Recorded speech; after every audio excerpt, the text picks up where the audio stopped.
Hello and welcome. My name is Max Lom. I'm here with Nicholas Murray, and we are discussing the fast approaching USL Pro season.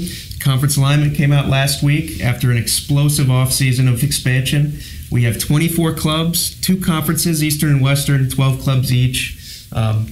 Lots of rivalries to be showcased this year. What are you looking forward to the most? Well, I think the most interesting thing about the league's expansion this year is the split between the MLS-entered teams, 7 of those, and also the independent clubs, 6 of those. It's going to make for a really interesting dynamic between the Western Conference and Eastern Conference.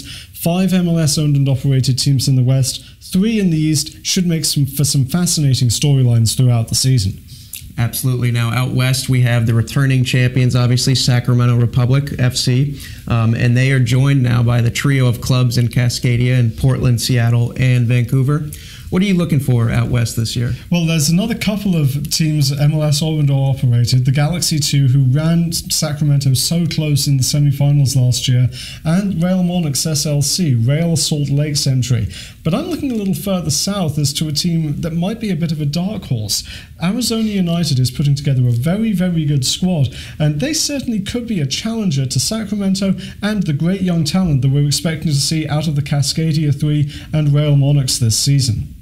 Absolutely. Now, out east, you mentioned we have some older clubs there, like Richmond Kickers, Pittsburgh Riverhounds, obviously the returning finalists from last year, Harrisburg City. How do you see them competing in that new environment out there? Well, the City Islanders were a great story last season, but you look at clubs like Richmond and Charleston, who have really been exceptionally strong and consistent throughout the first 4 seasons of USL Pro.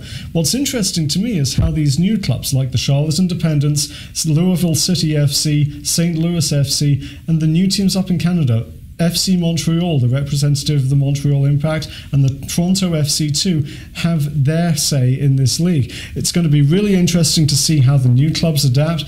I have a sneaking suspicion that Louisville, led by James O'Connor, and St. Louis, led by Dale Shilley, are going to be sneaky playoff contenders this year.